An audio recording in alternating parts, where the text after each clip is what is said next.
यस्तो यो छ यो भने यो कालो कालो छ त्यसैले यो नर्मल हो। तर ठ्याक्कै कुनै ठाउँमा यस्तो मानिलिनु यहाँ यस्तो यो व्हाइट जस्तो देखियो भने त्यो चाहिँ ब्लिडिङ भएको हो, द्याट मिन्स रगत जमेको। यो चाहिँ अहिले चाहिँ ब्लिडिङ कन्टिन्युस मतलब ब्लिडिङ भइरहेकै हुन्छ।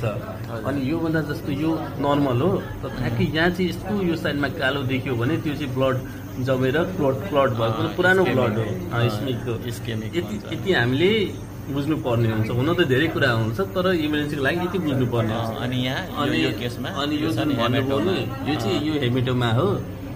हेमेटोमा लागेर चोट लागेर ब्लड जमेको, खुन जमेको या रगत जमेको जे भन्नु त्यो चाहिँ यहाँ यस्तो देखिन्छ। तर यो यस्तो यो स्कलभन्दा बाहिरको हो कि त्यो यो भित्रको जुन हुन्छ यो व्हाइट कालो चाहिँ यो हाम्रो ब्रेन हो, ब्रेनभन्दा बाहिरको देखायो। त्यसैले डराउनु परेन, त्यसैले तर ठुलो भयो भने डराउनु पर्छ।